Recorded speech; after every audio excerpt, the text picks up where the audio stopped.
Online video में आप सभी का स्वागत है। यह वीडियो क्लास 9 यूपी बोर्ड से पढ़ने वाले बच्चों के लिए है। लास्ट वीडियो में हम लोगों ने 2.5 एनसीईआरटी की बुक से क्वेश्चन नंबर 11 तक किया था। आज हम 12 से आगे उसके आगे 12 से स्टार्ट कर रहे हैं।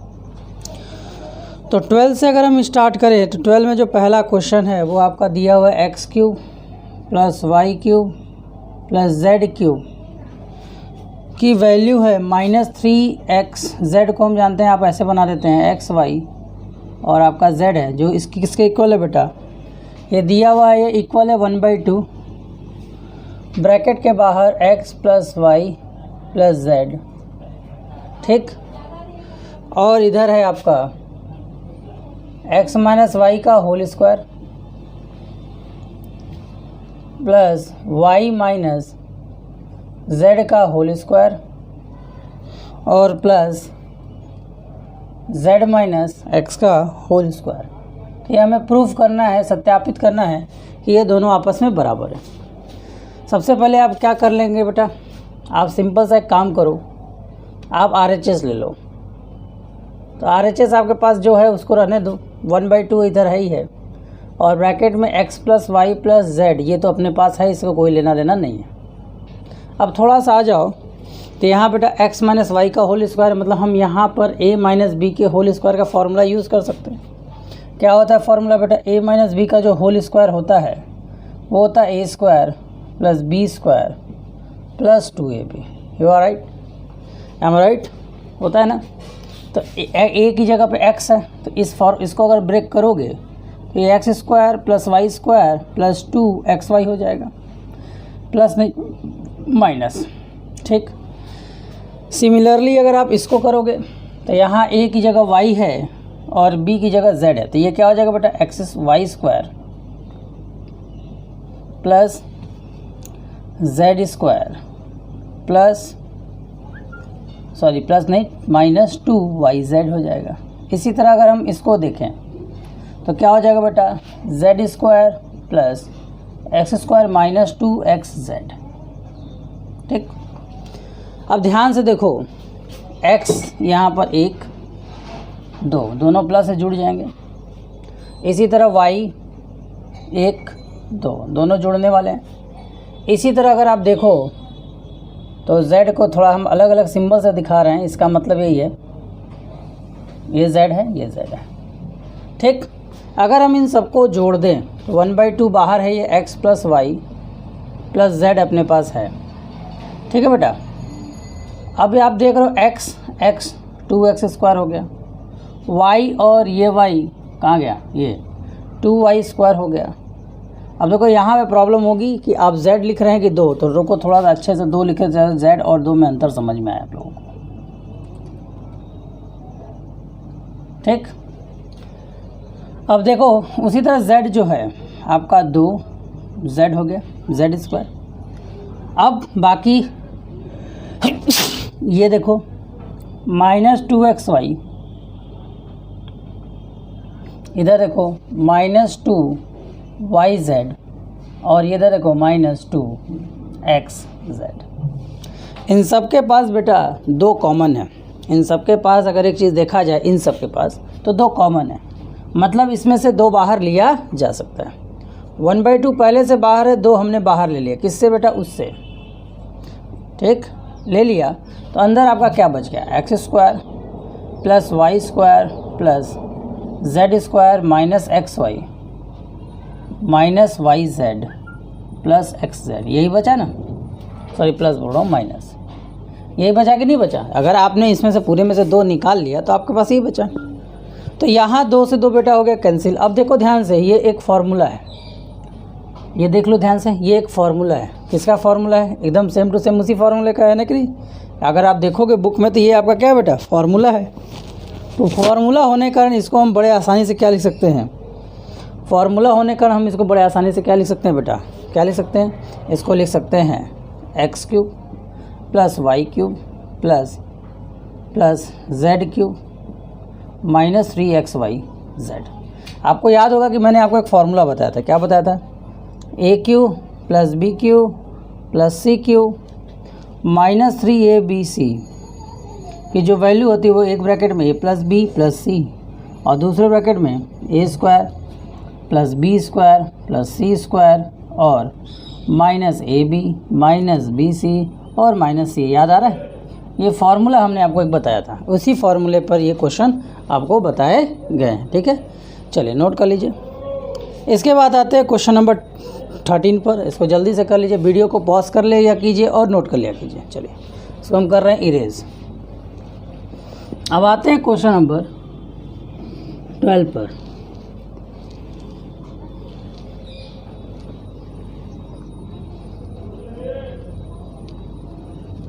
ठीक है बेटा, देखो ध्यान से। अगर हम बात करें क्वेश्चन नंबर 13 की, तो क्वेश्चन नंबर 13 में आपके पास क्या दिया है? क्वेश्चन नंबर 13 में आपके पास दिया है x plus y plus z की वैल्यू है 0 और आपसे कह रहा है अगर ऐसा है तो आप दिखाओ। तो आप ये आपको गिवन है, ये आपको दिया हुआ है, तो आपसे कह रहा है दिखाइए कि x cube plus y cube plus z cube की जो वैल्यू हो -3xyz के बराबर है। अब थोड़ा सा दिमाग दौड़ाइए। एक फार्मूला हमने आपको बताया था, क्या बताया था बेटा? a cube plus b cube plus c cube -3abc। ठीक, इधर वैल्यू होती थी बेटा एक ब्रैकेट में a plus b plus c और दूसरे ब्रैकेट में a square plus b square, a square plus b square plus c square minus a b minus b c minus c a होती थी।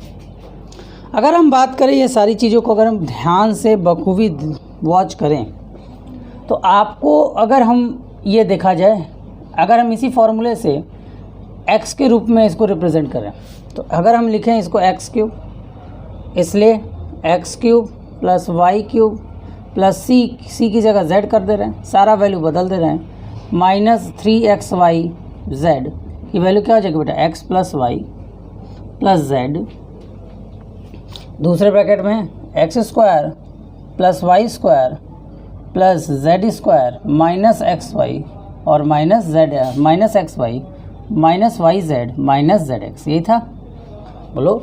जहाँ ए था वहाँ x हो गया, जहाँ b था वहाँ y हो गया, जहाँ c था वहाँ z हो गया। तो इस फॉर्मूले में a स्क्वायर था तो x स्क्वायर हो गया, b की जगह y तो y स्क्वायर, c जो a और b जो है a b c जो है x y z में बदल गया।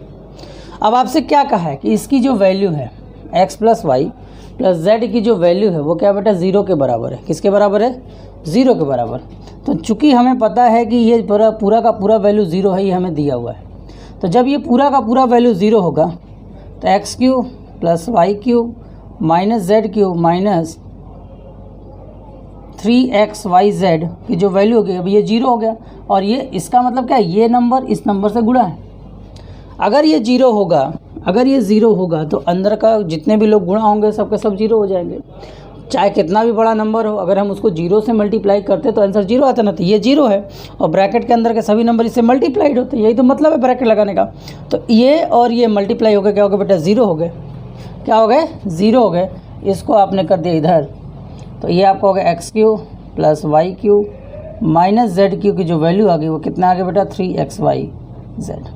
ये फॉर्मूले की तरह इसको याद भी कर लेना, क्योंकि आगे क्वेश्चन में आता है कि a cube plus b cube plus c cube का वैल्यू बताइए। तो पहले आप चेक कर लोगे कि इन तीनों का सम कर रहे हैं तो आपका जो जीरो तो नहीं आ रहा है। अगर 0 आ रहा है तो हम क्या करेंगे? सीधे 3xyz का मल्टीप्लाई कर देंगे और हमारा आंसर आ जाएगा। जल्दी से इसे कर लीजिए नोट। देखिए इसके क्वेश्चन दिए भी हुए हैं आपको।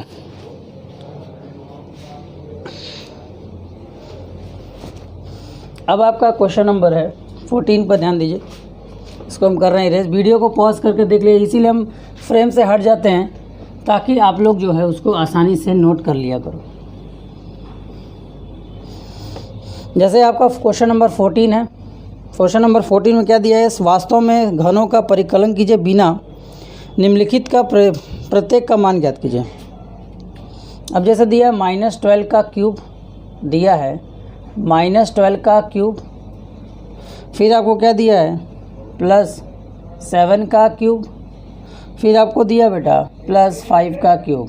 ठीक है बेटा, आपको इसका वैल्यू निकाला। अभी हमने आपको क्या बताया, वही फार्मूला, सेम फार्मूला हम लोग यूज़ करेंगे जो फार्मूला अभी तक हम पढ़ते आए, AQ plus BQ plus CQ minus 3ABC। हम बार बार फार्मूला क्यों लिख रहे हैं और आप भी बार बार फार्मूला क्यों लिखेंगे, दो बातें होती हैं, करते करते फार्मूला लिखते लिखते हमको फार्मूला एक बार याद भी हो जाता है। तो A plus B plus C, दूसरे ब्रैकेट में A square plus B square plus C square minus AB minus BC और माइनस CA। Am right? ठीक। तो अगर हम इस फार्मूले में अगर हम कंपेयर करें, ये इसके जैसा है, ठीक। अगर किसी तरह अगर हम देखें कि A plus B plus C अगर जीरो हो जाता तो सारा का सारा वैल्यू क्या हो जाता था, जीरो। अभी पढ़े हो आप, अभी जस्ट इसके पीछे वाले क्वेश्चन पढ़े हो, तो हम चेक करते हैं। तो यहाँ पर अपने पास A की जगह क्या बेटा, -12 है। कितना है बेटा, -12 है। और B की जगह अपने पास क्या बेटा, 7 है। और C की जगह बेटा अपने पास क्या बेटा, 5 है। एक काम करते देखते हैं कि क्या A plus B plus C की वैल्यू 0 है। तो देखो, A की वैल्यू -12, B की वैल्यू 7 और C की वैल्यू कितनी आ गई बेटा, 5। जोड़ोगे तो -12 7 5 12 प्लस 12, दोनों कट के कितना हो गया बेटा, 0 हो गया। दोनों कट के कितना हो गया, 0 हो गया। तो यहाँ पे जब आप देख रहे हो कि ये 0 हो चुका है, तो इसका मतलब इसके 0 हो जाने का इधर के सारे वैल्यू 0 हो जाते हैं। तो इस जब आपका ABC प्लस C बराबर 0 होता है तो आपको बताया गया था, अगर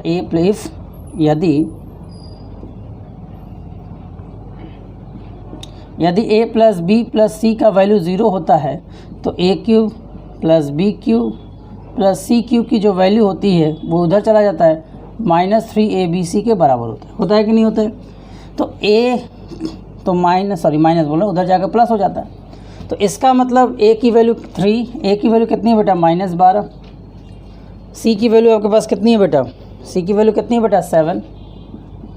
और 5 की वैल्यू कितनी है बेटा, और C की वैल्यू कितना है बेटा, 5। बस अब आप इनको कर लेंगे मल्टीप्लाई और आपका आंसर आ जाएगा, ठीक है। इसी तरह क्वेश्चन नंबर 2 भी है, उसको आप लोग खुद से कर लेंगे। क्वेश्चन नंबर 14, अरे क्वेश्चन नंबर 14 तो हमने बता दिया, अब जल्दी से इसे नोट कर लीजिए। तो क्वेश्चन नंबर जो है आपको अगला भी बता दिया जाए। क्वेश्चन नंबर 15, क्वेश्चन नंबर 15 है, जल्दी से करिए। हो गया बेटा, इसका पहला पार्ट मैंने किया, दूसरा पार्ट आपके लिए छोड़ दिया। सिंपल याद रखिएगा फॉर्मूला, ठीक है। अब देखो बेटा,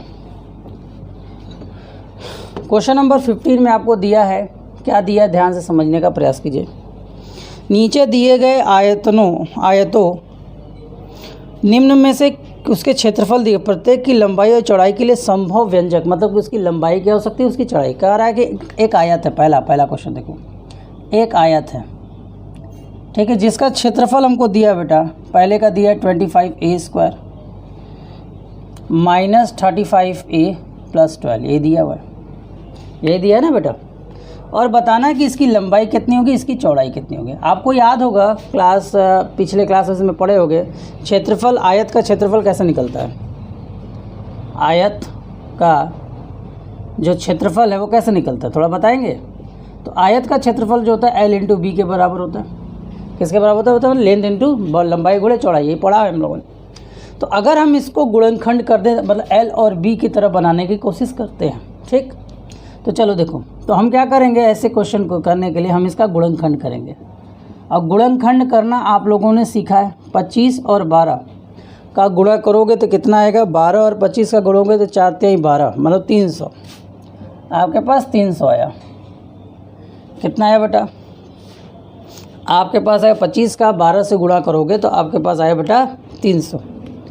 अब आपको पता है कि आगे का प्रोसेस क्या है, कि 35 को इस हिसाब से तोड़ना है कि उनको जोड़ने और घटाने पर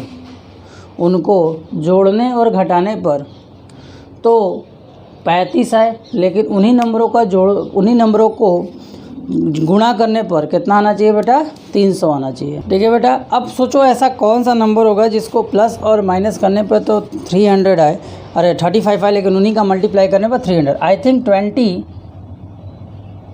और 15 को ऐड कर दिया जाए तो हमारा एक टारगेट ऐड वाला 35 भी कंप्लीट हो जाएगा, और इन्हीं को मल्टीप्लाई भी कर दोगे तो हमारा जो है 300 का टारगेट भी कंप्लीट हो जाएगा। अब आइए, तो ये आपका होगा 25A स्क्वायर माइनस 35 ब्रैकेट लगाओगे तो कितना हो जाएगा, ये आपका हो जाएगा बेटा 20A और प्लस 15A प्लस 12, तो ये आपका कितना हो गया बेटा 25A। ब्रैकेट लगेगा तो अंदर के सभी साइन चेंज हो जाएंगे, तो ये हो जाएगा आपका 20A माइनस 15A और ये आपका प्लस 12। अब क्या होगा, इन दोनों में से कॉमन लेना शुरू कर, इन दोनों के पास कॉमन अगर आपको दिख रहा है तो क्या दिख रहा है बेटा 5A दिख रहा है, तो यहाँ पे जाएगा 5A माइनस 4 और एक ब्रैकेट में आपको क्या दिख रहा है, इन दोनों में से अगर हम -3 कॉमन ले लें तो अब भी हमारा 5A और ये माइनस लेने के कारण ये जो प्लस है वो माइनस बदल जाएगा और यहाँ हो जाएगा 4। तो अपने पास आया क्या बेटा, तो अपने पास आया एक ब्रैकेट में 5A माइनस 3 और एक ब्रैकेट में आया 5A माइनस 4। अब देखो बेटा, देखा जाए तो ये एरिया था, इस एरिया को हमने 2 फैक्टर में कन्वर्ट कर दिया, मतलब 2 लोगों के मल्टीपल में बदल दिया। अब 2 लोगों के मल्टीपल में बदल दिया, इसका मतलब आपका जो फॉर्मूला होता है वो लेंथ इंटू ब्रेथ होता है। अगर किसी का आयत जो होता है उसका लेंथ इंटू ब्रेथ होता है, तो उसने बोला कि कोई पॉसिबल लेंथ की वैल्यू बताइए।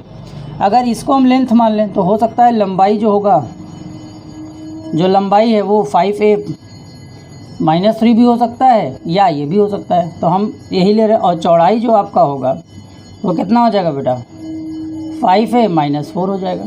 कहने का मतलब है कि आपको सिर्फ और सिर्फ इसका क्या करना था बेटा, गुणनखंड करना था और गुणनखंड के 2 लोगों का मल्टीपल फॉर्म बनाना था। तो उनमें से कोई एक लेंथ होगा, उनमें से कोई एक आपका ब्रेथ होगा, मतलब उनमें से कोई एक लंबाई होगी, उनमें से कोई एक चौड़ाई होगी।